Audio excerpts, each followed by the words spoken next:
여러분 안녕하십니까? 여수 MBC 뉴스투데이입니다. 6월 지방선거를 앞두고 전남 지자체들의 향후 발전 방향을 담은 보고서가 발간됐습니다. 광주전남연구원은 최근 2년 동안 연구원 30여 명이 지자체별 현안을 분석한 결과를 토대로 해양관광과 순천만 자원 활용, 광양항 현대화, 국립역사공원 조성 등 지역 특성에 맞는 핵심 과제를 제시했습니다. 연구원은 또 이번 보고서를 통해 각 지역의 잠재력이 함께 제시됐다며 해당 홈페이지를 통해 확인이 가능하다고 덧붙였습니다. 지방선거를 앞두고 예비 후보자 등록이 이어지면서 각 후보들의 선거전도 치열해질 전망입니다. 더불어민주당의 권세도, 김유화, 권오봉 후보는 여수시장 예비 후보자 등록을 마치고 분야별 공약 제시와 함께 각계각층의 의견을 시정에 적극 반영하겠다고 밝혔습니다. 순천시장 예비 후보자 등록을 한 같은 당 허석 후보도 최근 출판 기념회를 여는 등 본격적인 선거 행보에 나섰습니다. 시민들이 자주 찾는 공연장 야외 주차장에 유해물질이 함유된 목재가 방치돼 있습니다. 해당 업체가 관리 책임에 소홀했던 정황도 드러났는데요. 조희원 기자가 현장 취재했습니다. 여수 웅천동의 한 야외 주차장. 한쪽에 목재가 무더기로 쌓여져 있습니다. 가까이 가자 화학약품 냄새가 진동합니다. 목재는 여수산단 모업체 저유소에 철도 레일에 사용됐던 패침목. 1급 발암 물질인 벤조피렌이 함유된 크레오소티유로 방부 처리된 목재입니다. 벤조피렌 등 발암 물질이 녹아나올 위험이 있어 패침목은 물에 닿지 않게 보관돼야 하지만 이처럼 아무렇게나 방치돼 있습니다. 이 때문에 비나 눈이 오는 날이면 화학약품이 토양으로 스며들고 있습니다. 주차장 인근에는 아파트 단지와 산책로가 위치해 있어 주민들의 피해까지 우려되고 있습니다. 공연장 연관업체는 산책로 공사에 쓰기 위해 패침목을 잠시 적재해 놓았을 뿐이라고 밝혔습니다. 폐목 처리도 수개월 이상 소요될 거라고 말합니다. 야외 그냥 무단 방치하면 안 되는 자재잖아요. 지금 일제된 장보섬에 바로 설치를 할 겁니다. 지금 공사를 하고 있거든요. 이 패치목은 언제? 6월쯤 돼야 될 것 같은데요. 그러나 현행법상 패치목의 재활용은 불법. 보관만 하더라도 지자체에 신고한 다음 유해물질이 나오지 않도록 특수 처리해야 합니다. 사정이 이런데도 해당 업체는 관리공단에 뒤늦게 패치목 처리 방법을 묻는 등 그동안 관련 법령을 이해하지 못했던 상황.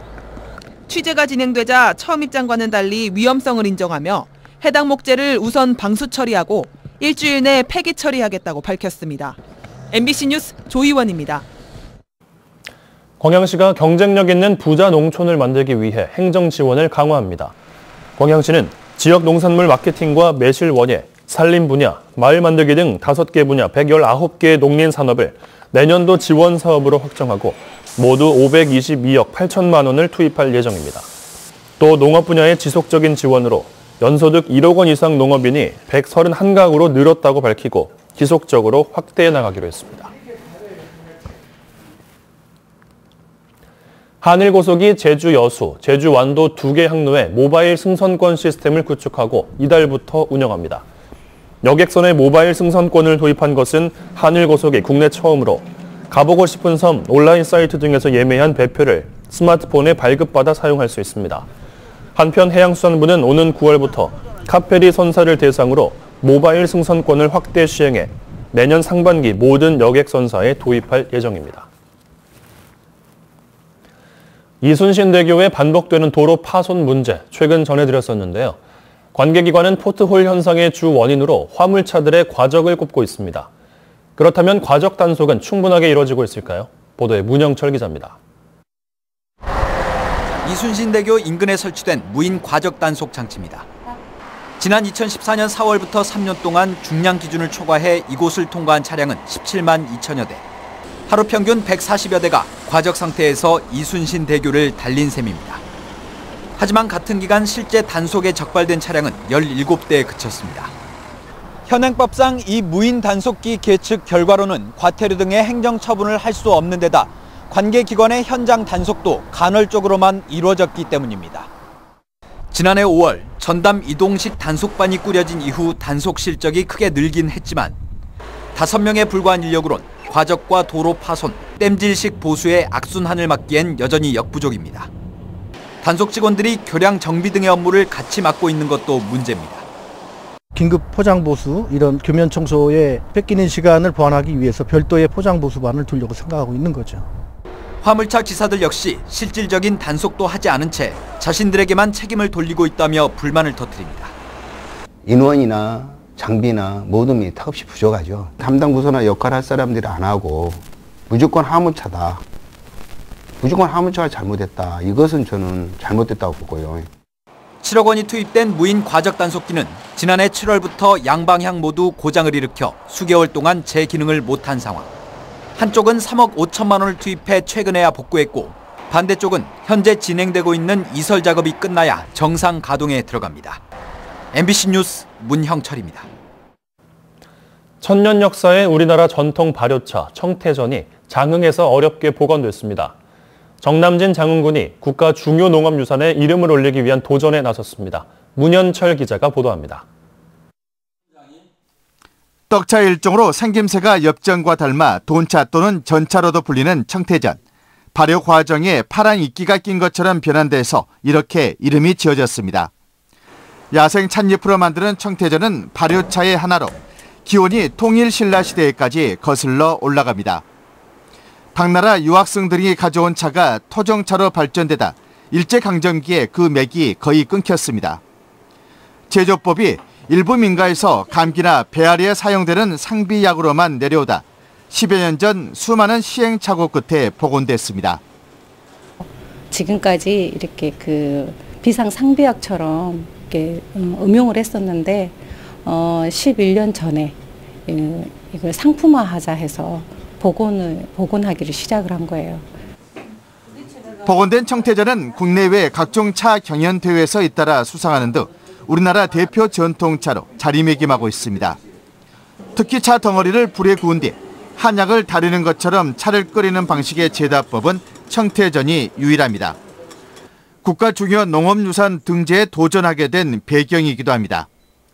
청태전을 좀 전통 발효차를 대중화시켜가지고 우리 지역의 소득과 그리고 지역 특산물로서 육성할 그런 계획을 가지고 있습니다. 천년이란 세월을 뛰어넘어 깊고 은은한 맛을 간직한 청태전. 중국의 보이차, 홍차에 못지않은 우리나라 전통 발효 명차로 주목받고 있습니다. MBC 뉴스 문현철입니다.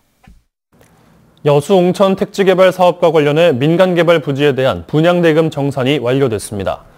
여수시는 옹천 2, 3단계 택지 선수 분양자인 여수복합 신도시 개발이 59만 7천 제곱미터에 대한 잔여 분양대금 1,093억 원을 최근 시에 납부했다고 밝혔습니다. 다만 여수시는 정산 과정에서 이견이 있었던 110억 원에 대해서는 당초 양측이 합의한 대로 법적 조정을 통해 정리할 예정이라고 덧붙였습니다. 광양시가 광양읍 발전 5대 핵심 사업으로 추진하고 있는 목성지구 개발 사업이 민간 사업으로 상반기 착공됩니다. 광양시는 총 사업비 1,663억 원이 투입되는 광양읍 목성지구 도시개발 사업이 오는 2019년 준공을 목표로 상반기에 착공이 이루어질 예정이라고 밝혔습니다. 광양읍 목성지구에는 66만 8천 제곱미터 규모 용지에 6,571세대, 17,000여 명을 수용할 수 있는 주거단지가 민간 사업 시행자 방식으로 조성됩니다. 광양시가 대중교통 이용 시민을 위한 시설물 확충에 나섭니다. 광양시는 지난해까지 연차 사업으로 버스 운행 정보와 시정 홍보를 동시에 하고 있습니다. 서울은 연무가 거치고 지금 대체로 맑은 하늘이 드러나 있습니다. 하지만 서쪽 곳곳으로는 초미세먼지 농도가 조금 높게 나타나고 있는데요. 현재 경기도 이천이 91, 청주는 69마이크로그램을 보이고 있고요. 오늘 서쪽 지방에서는 일시적으로 농도가 짙어질 수 있어서 조심하셔야겠습니다. 주말 동안 대체로 맑은 가운데 온화하겠습니다. 내일 낮부터는 남서풍이 불면서 대부분 지방의 낮 기온이 10도를 웃돌며 활동하기 좋겠습니다. 날씨였습니다.